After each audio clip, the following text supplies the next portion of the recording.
Hello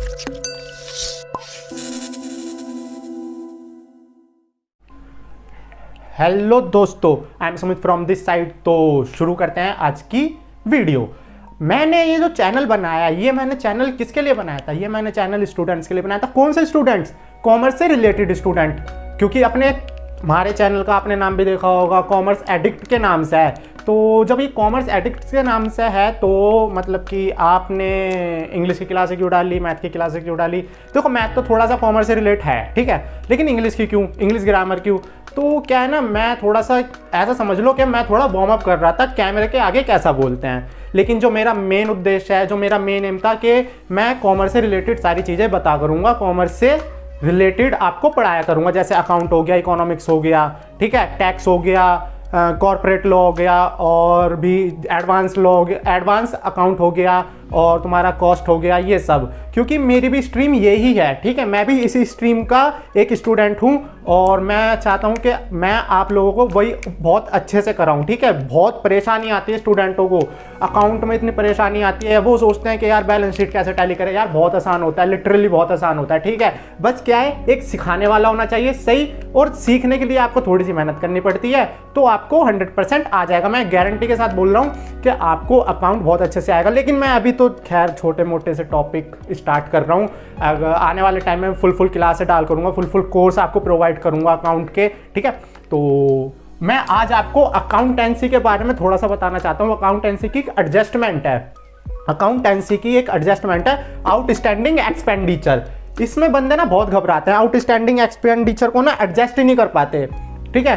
क्योंकि अगर गलत एडजस्ट हो जाता है, वो गलत एडजस्ट होने के चक्कर में उनकी बैलेंस शीट खराब हो जाती है। फिर वो बोलते हैं अरे यार बैलेंस शीट तो मैच ही नहीं हुई एग्जाम में, और बैलेंस शीट मैच नहीं होती तो फिर नंबर थोड़े बहुत कटते हैं। और क्या बोलते हैं कि बच्चे बस इसी चीज़ से डरते हैं कि बैलेंस शीट कैसे मैच होगी। यार बैलेंस शीट मैच करना बहुत आसान होता है, ठीक है, एडजस्टमेंट को सही से करो, वो सारी हो जाती है। तो मैं आज आपको पहली एडजस्टमेंट कराता हूँ कि आउटस्टैंडिंग एक्सपेंडिचर होता क्या है। तो चलिए शुरू करते हैं। आउटस्टैंडिंग एक्सपेंडिचर, एक्सपेंडिचर का मतलब क्या होता है? एक्सपेंडिचर का मतलब होता है हमारा खर्चे, ठीक है, खर्चे, एक्सपेंसेस, एक्सपेंसेस को खर्चे बोलते हैं, ठीक है, खर्चे। तो और आउटस्टैंडिंग, चलो एक्सपेंडिचर से समझ आ गया, खर्चे होते हैं। आउटस्टैंडिंग का मतलब क्या होता है? आउटस्टैंडिंग का मतलब होता है, आपने मान लो, ऐसा सिंपल लैंग्वेज में बताऊं तो आउटस्टैंडिंग का मतलब समझ लो कि वो मजा बोल रहा हूं मैं, वो मजा जो आपने कर तो लिया है, वो मजा जो आपने कर तो लिया है, लेकिन उस मजे के लिए अभी कीमत नहीं दी गई है, ठीक है। मान लो कि आपने कुछ शॉप पर गए, ठीक है, शॉप पर गए, आपने कुछ वहां से, आपके पास पैसे नहीं थे, तो शॉपकीपर ने बोला चलो ठीक है आप ये सामान ले लो, ठीक है। जैसा कि आप मान लो कोई भी सामान, मान लो जैसे ओट्स मान लो, ठीक है, ओट्स लेने गए, ओट्स के लिए आपने पैसे तो दे दिए, पैसे नहीं दिए, तो शॉपकीपर ने क्या कहा, आप ले जाओ, पैसे मुझे दे देना, ठीक है। तो वो जो पैसे अभी तक नहीं दिए, जो मान लो 100 रुपीज का है, ठीक है, 100 रुपीज, ये 100 रुपीज आपकी क्या हो गई? आउटस्टैंडिंग हो गई, ये अभी तक पे नहीं करा है, यानी कि, और अब इसको दूसरी लैंग्वेज में बोलूं कि आपने वो खर्चा जो कर तो लिया है, वो खर्चे जो कर तो लिए हैं, उन खर्चों के मजे तो ले लिए, लेकिन वो खर्चों की अभी तक पेमेंट नहीं दी है। जो पेमेंट नहीं दी है उसी को बोलते हैं आउटस्टैंडिंग एक्सपेंसेस, ठीक है। जो अभी तक, यानी कि वो खर्चे जो कर तो लिए हैं लेकिन अभी तक उनकी कीमत नहीं दी गई है, ठीक है, यानी अभी तक पे नहीं करा है। तो जो भी पे नहीं करा है तो वो अपना आउटस्टैंडिंग हो गया, तो आउटस्टैंडिंग एक्सपेंडिचर, ठीक है। तो आउटस्टैंडिंग का मतलब ये होता है। तो अब इसकी एडजस्टमेंट करवाता हूं मैं, कैसे करते हैं इसकी एडजस्टमेंट कैसे करते हैं एडजस्टमेंट। अब देखो, मैं एक बैलेंस शीट बनाता हूं जो कि ओपनिंग बैलेंस शीट होगी, ठीक है। ये आउटस्टैंडिंग एक्सपेंसेस की किस चीज में, कौन सा चैप्टर में आती है एडजस्टमेंट? आपकी आती है सिंगल एंट्री सिस्टम में, जो बोलते हैं अनकंप्लीट रिकॉर्ड्स जो होते हैं, और आपके पीएनएल अकाउंट में, इन सब चीज में आते हैं, और आपके एनपीओ वगैरह वगैरह में बहुत सारे चैप्टर इसमें ये आता है। तो आउटस्टैंडिंग एक्सपेंडिचर कहीं पर भी आ जाए, कोई से भी लेवल पे आ जाए, 11th 12th बीकॉम ऑनर्स और सीए, सीएमए, सीएस, कहीं पर भी कोई सी भी अकाउंट हो यार, आउटस्टैंडिंग एक्सपेंडिचर की एक एडजस्टमेंट होती है, ठीक है। और बहुत आसान होती है, सिंपल, बहुत आसान होती है। मैं यहाँ पर एक एग्जाम्पल से समझाता हूँ आपको समझ आएगा। एक एग्जाम्पल लेते हैं। एग्जाम्पल देखो, ये है बैलेंस शीट, ठीक है। ये कौन सी है? Opening balance sheet. Opening balance sheet, यहां पर आपका है क्रेडिटर है,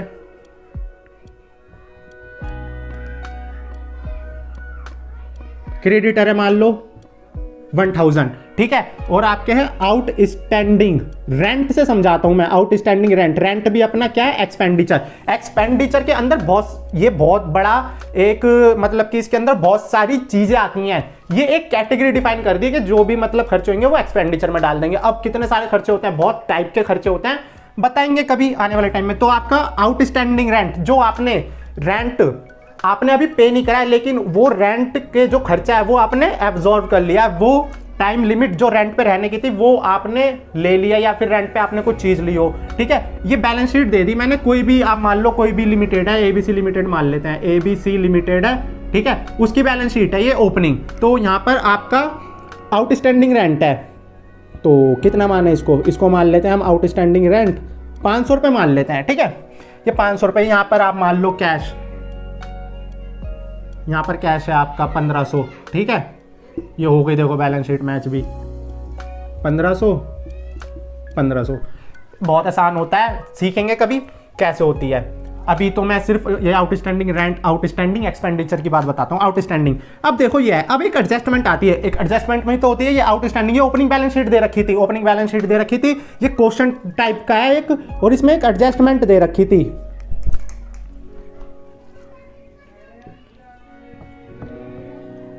एडजस्टमेंट थी नीचे क्वेश्चन में की रेंट पेड, ध्यान से सुनना, रेंट पेड कितना, मान लो 1800 रुपए, ठीक है। रेंट पे करा है इस साल, करंट ईयर में, है ना, अपना जो करंट ईयर होता है उसमें रेंट पे करा है 1800 रुपए, बट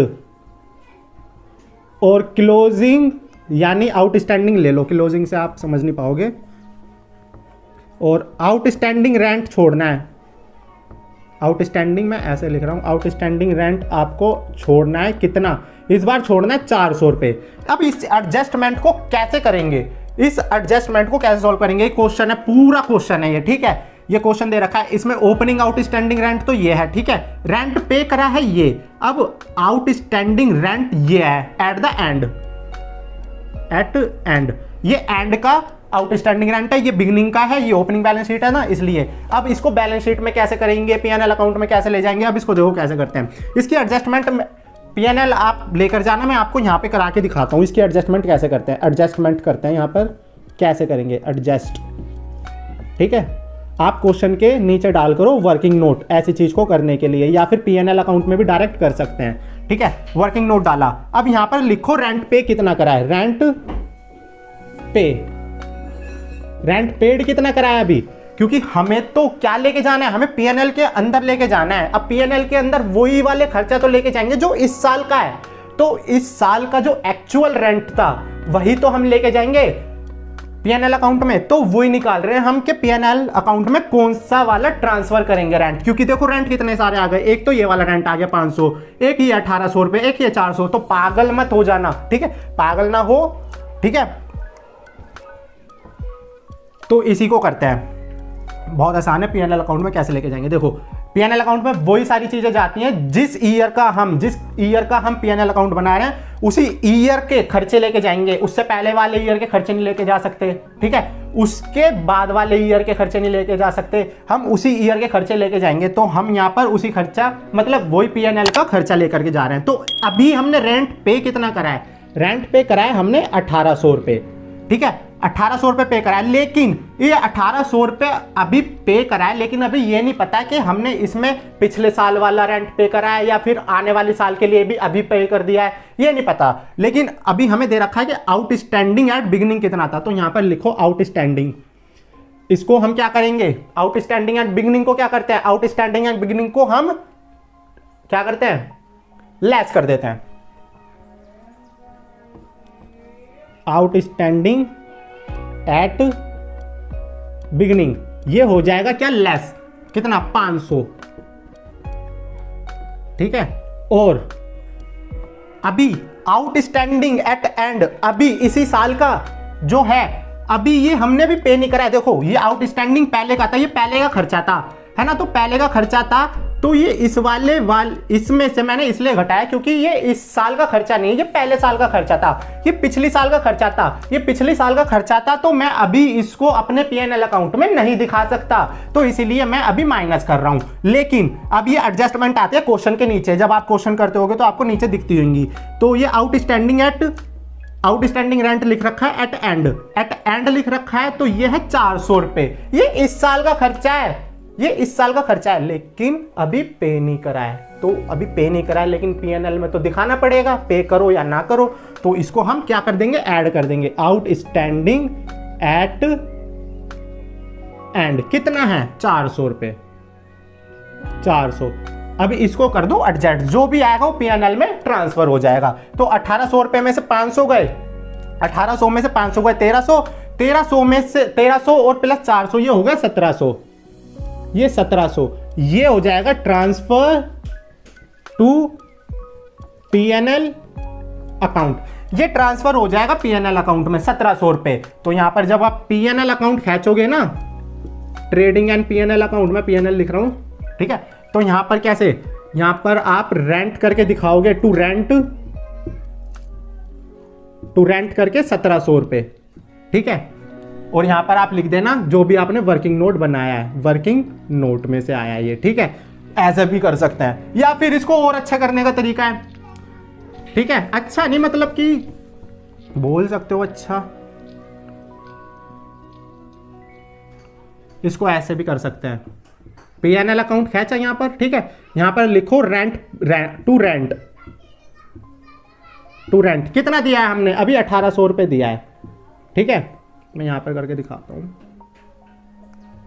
एक मिनट, यहां 1800 रुपए दिया है, ठीक है, 1800 रुपए दिया है। अब इसमें से लेस कर दो, आउटस्टैंडिंग एट बिगिनिंग कितना था, 500, ठीक है। क्यों माइनस करा पता है ना, ये पहले साल का खर्चा है, पिछले साल का खर्चा है, इस साल का नहीं है, तो इसलिए माइनस कर दिया। और यहां पर आउटस्टैंडिंग एट एंड प्लस कर दो, प्लस करोगे तो 400। अब जब इसको सॉल्व करोगे तो आएगा 1700, ये हो गया ऐसे P&L। डायरेक्ट भी डाल सकते हो, तो वर्किंग नोट लिखने की ये चीज लिखने की जरूरत नहीं है, डायरेक्ट ऐसे भी कर सकते हो। और अगर ऐसे नहीं दिखाना चाहते, बहुत अच्छा P&L दिखाना चाहते हो, सुंदर सा P&L दिखाना चाहते हो, तो ऐसे ना कर करके ऐसे कर सकते हो। और यहाँ पे जो वर्किंग नोट नंबर है वो वर्किंग नोट यहाँ पे डाल सकते हो, जैसे मैंने पहले बताया था। तो ये होता है अपना आउटस्टैंडिंग रेंट का, मतलब आउटस्टैंडिंग एक्सपेंस को एडजस्ट करने का तरीका क्या होता है। देखो जो भी हमने एक्सपेंडिचर इस साल पे करा, जो भी एक्सपेंडिचर इस साल पे करा उसको ले लो, ये हमने पे करा, ठीक है। उसमें से पिछली साल का आउटस्टैंडिंग घटा दो। पिछली साल का क्यों घटाया, क्योंकि ये हमारा इस साल का खर्चा नहीं है, ये पिछली साल का खर्चा था। ये पिछली साल का खर्चा था तो हम इस साल में क्यों जोड़े। अब ये पिछली साल का खर्चा तो हम इस साल के P&L में तो नहीं दिखा सकते, ठीक है, तो ये तो कॉन्ट्राडिक्ट हो जाएगा, तो इसलिए हम इसको माइनस कर देते हैं। और जो हमारा आउटस्टैंडिंग एट एंड है, इस साल का ही खर्चा है, इस साल ही मजा लिया है, लेकिन अभी तक पेमेंट नहीं दी है, तो इस साल पेमेंट नहीं दी है, तो इसको अभी ऐड करो, ठीक है। अब ये एडजस्ट तो हो गया, तो अब बैलेंस शीट में अब जो बैलेंस शीट बनेगी, अब इस साल की बैलेंस शीट बनेगी, इस साल की जो बैलेंस शीट बनेगी वो कैसे बनेगी। देखो यहां पे जो आउटस्टैंडिंग रेंट है, आउटस्टैंडिंग जो रेंट है उसको हम क्या करेंगे, अब उसको हम बैलेंस शीट में दिखा देंगे। आउटस्टैंडिंग रेंट है ना ये, सॉरी, आउटस्टैंडिंग रेंट अब कितना है, पहले कितना था, पहले था 500, अब कितना बचा 400, है ना। इसको हम लेगा यहां पे, कहां गया, ये वाले को, है ना, और इसको एडजस्ट करके हम P&L में ले गए, इसको एडजस्ट करा सबको, ये P&L में चले गया 1700 रुपए। अभी भी 400 अपना कितना है, बकाया है, और बकाया है तो हम इसको देंगे बाद में, तो बाद में देंगे तो ये बैलेंस शीट में दिखेगा एक लायबिलिटी की साइड पे, और लायबिलिटी की साइड में किस नाम से जाएगा, आउटस्टैंडिंग रेंट 400 रुपए। तो ये होती है एक आउटस्टैंडिंग एक्सपेंडिचर की एडजस्टमेंट्स। तो कैसे होती है, देखो पिछले साल का है तो इस साल में नहीं जोड़ेंगे, इसी साल का है लेकिन पे नहीं करा है तो इसी साल जोड़ेंगे, पीएनएल में लेके जाएंगे। और लेकिन जो पे नहीं करा है, जो अभी लायबिलिटी है अपनी देनी है, तो उसको हम लायबिलिटी बैलेंस शीट में लायबिलिटी में लेकर के चले जाएंगे। तो इतनी सी होती है एडजस्टमेंट की बात। कौन सी वाली? Outstanding expenditure. और अच्छे से समझाऊंगा आने वाले टाइम में। अभी तो जब प्रीपेड करेंगे ना, प्रीपेड एक्सपेंडिचर भी तो हो सकता है ना, और अभी जो हाँ प्रीपेड एक्सपेंडिचर और आपकी एक्रूड इनकम वगैरह वगैरह जो होती है, इन सब की एडजस्टमेंट सीखेंगे धीरे धीरे। तो आज के लिए इतना ही। अब मैं क्या बोल रहा हूँ, कॉमर्स से रिलेटेड सारी चीज़ें मैं लाऊंगा इस चैनल पर। तो अभी नहीं, इंग्लिश भी लाऊंगा। इंग्लिश की जो क्लास है वो मैं आपको प्रोवाइड करूंगा पक्का, जो मैंने बोला है वो बोला है। इंग्लिश की क्लास भी करेंगे। अब क्या बोलते हैं, कॉमर्स की करनी बनती है क्योंकि चैनल का नाम भी अपना कॉमर्स एडिक्टेड है। तो ठीक है।